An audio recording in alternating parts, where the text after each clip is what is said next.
It should go without saying that since I've chosen to make a living out of demoing guitar pedals, that anytime I get to put some of these things on a board and make a rig, I am having a great time. And just before Christmas of 2023, the cats from GhostFire reached out and asked if I wanted to check out some of their boards and power supplies, and I definitely took them up on that offer. In this video, I'm going to tell you a little bit about this pedal board and the power supplies that I chose. I'm also going to show you some of the building process, give you some ideas of what you can do to approach a pedal board build either with a GhostFire board or something else, and you will hear some of the tones that I've been able to get with this combination of pedals. The SPL07 is one member of a family of pedal boards referred to as the S series. Now these are made from a lightweight aluminum alloy and are done up in that very familiar rails style. However, there are a few differences between this kind of rails pedal board and something like a pedal train or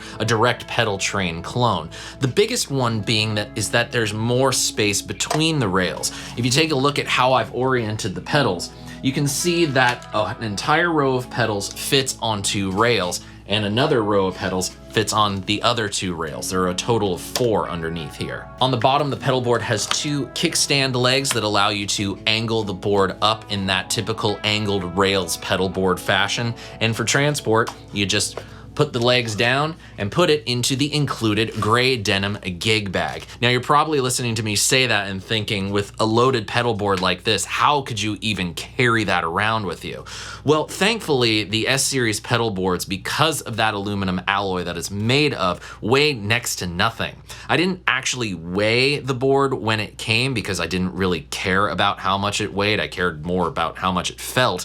But I would say that 95% of the weight that is on this board while I'm transporting it is all from the pedals. Very little of it is coming from the actual board itself. You also get cable ties and cable tie mounts so that you can cable manage underneath the pedal board. You get 2 different sizes of cable ties and 1 particular size of cable tie mount. So you can basically, have your board looking somewhat professional, at least if you know what you're doing.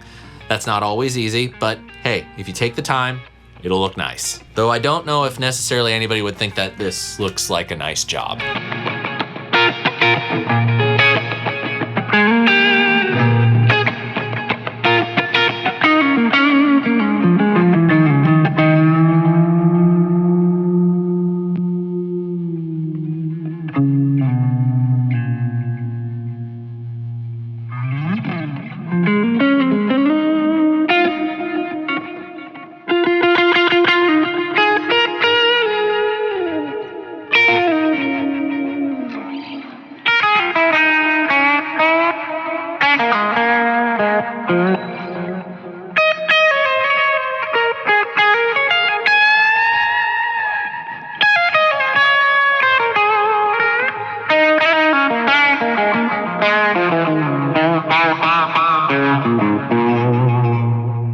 And since we have the pedal board flipped to the rear, why don't we go ahead and talk about these power supplies. Now you might be looking at them and thinking, wow, those look familiar. Yep, that color of blue we have definitely seen on pedal board power supplies before. But these are a bit smaller, which is kind of nice, and they perform exactly like those more expensive ones in that all 8 outputs have 500 milliamps per port. Now what is cool is that outputs 7 and 8 are actually switchable between 9 and 18 volts. So if you have some pedals that require more voltage, you can very easily lapse, thanks to the dip switches on the rear of the power supplies, either of those ports to suit whatever your voltage needs are. And the beauty of all the outputs is every single one is fully isolated, and I have not experienced any noise with any of the pedals that I have put onto this board, whether they be analog, digital, hybrid, whatever. Everything sounds exactly like it should and is incredibly consistent. Eagle-eyed viewers will have noticed by now that each of these power supplies is using its included wall wart adapter, and that's for a reason. You cannot bridge this particular power supply to another. However, the GP5 SV2, I believe, is one that you can bridge. So it might be nice in the future, GhostFire, if you're listening, which I hope you are, to include the same feature on the 2 of these, but even still, 2 IEC cables is really not that big of a deal to have to plug in. If you're already having to plug in 4 or 5 other cables to a pedal board, what's 2 power cables? Now, of course, the power supplies do come with all the DC cables you need to connect your pedals to the power bricks, but they also come with a few special attachments as well. You get things like polarity reversal adapters, which are great for your center positive pedals. You get things like voltage doubler cables, which, hey, if you don't really want to sacrifice amperage in order to power an 18-volt cable, you can go ahead and daisy chain 2 outputs. But my favorite special cable included with the GP8 SV2 is the current doubler cable. Now, this works differently than the voltage doubler because of the included transformer in the line. You can basically tap into 2 ports on the power supply, get the same 9 voltage, but feed 1,000 milliamps or 1 amps worth of power to whatever pedal it is that you want to. And that is just awesome because you can start incorporating some of those really high power draw digital pedals like modelers or multi-effects into a rig if you so choose.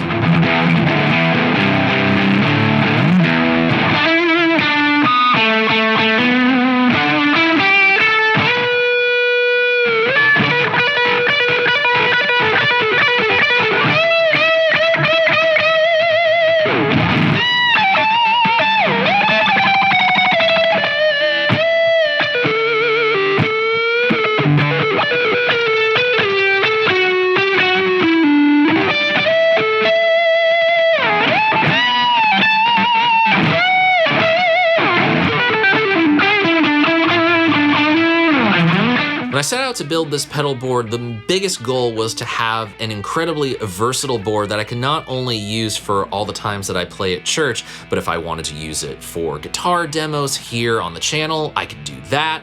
If I wanted to play a gig out and just run into an amp, I could easily do that. Essentially, I'm just looking for something that's kind of a jack of all trades, and judging by the pedal choices I've made, you can kind of get what I'm trying to do. Now, one of the biggest challenges I encountered with this rig build was really in the soldering. Now, I have pretty good soldering skills, and I do it all the time. In fact, that was one of the big things I wanted to accomplish with this build, was to get completely away from solderless cables. But I hit some snags when it came to soldering cables for the PolyFX Bebo.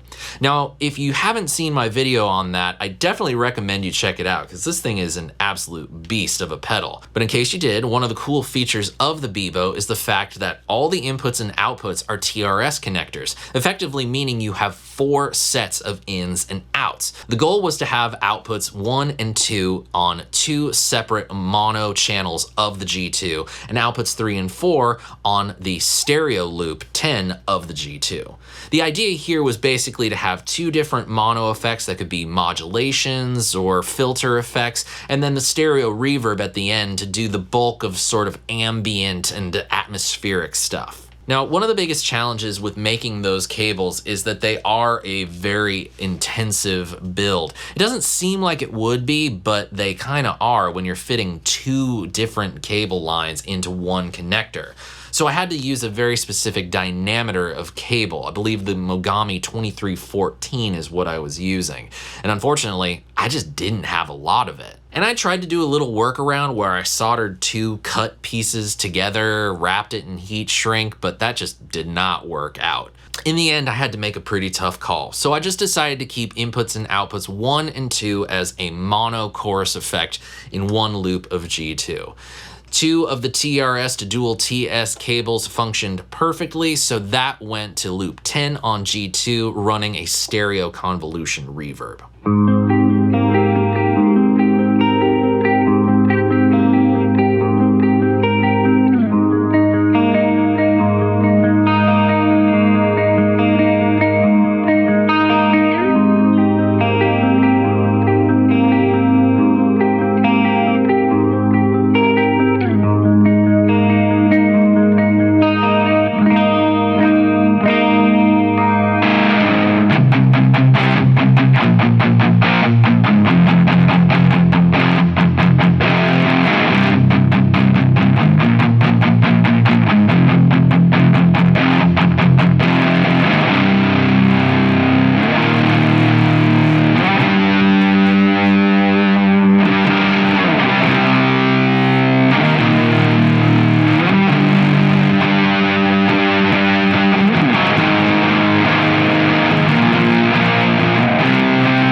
Well, friends, I certainly hope you enjoyed this look at my brand new GhostFire pedalboard build. I've enjoyed it immensely. It's getting used all the time. And really, for the money, it's kind of hard to argue with this GhostFire stuff. The board is lightweight. I enjoy the fact that it has kickstand legs. I need to put them up all the time because there's stuff underneath the board. But if you had everything on the surface, you could easily keep the legs down and the board is just flat. It houses everything that I needed. I was expecting it to be just a little bit larger than when it came, and I did have some issues with pedal placement and various different iterations, but now that I've, put together and torn apart 3 pedal boards with this, I'm really enjoying the size of it. It's actually a perfect form factor for what I need. And if I had to leave you with any tips on how you can get the most out of building your own pedal board, whether it's with a GhostFire board or not, I would definitely recommend 3 things. Number 1, plan. Whether that's just drawing everything out on a piece of paper, whether that's marking off the size of your board with some painter's tape or whatever kind of tape, and just arranging things how you think it's gonna go, I definitely recommend planning ahead. Second tip, be okay with changing things. I know sometimes we walk into a board build, and believe me, with this one and previous iterations of it, I had all these different ideas of what I wanted and where I wanted it and how I wanted to use things. But rig building, it's not always gonna work out the way you think it's gonna work out. It might if you're a professional and you do it all the time, but I'm sure even the professionals will tell you that sometimes they hit snags, and I hit some pretty big snags here. But I was okay with making changes because, well, there's plenty of great options out there, whether affordable or expensive, to get the sound that you're after. And my third and final tip to you is if you are soldering your own cables, test those cables. Whether you have a cable tester or you're just plugging them into an amp, plug in your guitar so that it's properly grounded, or at least theoretically, play a little bit, check for signal, check for noise, check for crackle, check for all that stuff. I put together this board and then had to tear part of it apart because I did not check my soldering work on some of these cables. I could have saved myself a lot of headaches had I just checked my work. So check your work, please. Thank you very much for spending part of your day with me and watching this video. I greatly appreciate your support. If you'd like to take your support one step above and beyond, I would love to have you as a member of my email club. You can click the link in the description box down below or just enter SeanPierceJohnson.com/email into your web browser. Members of the email club get links to videos just like this sent before they go public on YouTube, so you're getting early access at no cost. Plus, I run exclusive giveaways for subscribers to that email club, so you don't want to miss what's coming up. And if this video made you curious enough about the GhostFire gear to buy some for yourself, you can use my affiliate link to buy that stuff and support the channel at the same time. Not just Amazon, but Sweetwater, Zounds, a bunch of other things. It's all in the description box down below. Now, those small commissions don't seem like much, but trust me, they really do add up. I just had a payout from Sweetwater, and I just can't believe so many of you are using them. It really does add up over time and helps offset the cost of producing these videos for you a great deal. So thank you all so much for using them. I look forward to seeing you all in the future on the next video, and until then, I'm Sean Pierce Johnson, wishing you all watching great tone and happy stomping. Cheers, friends. God bless.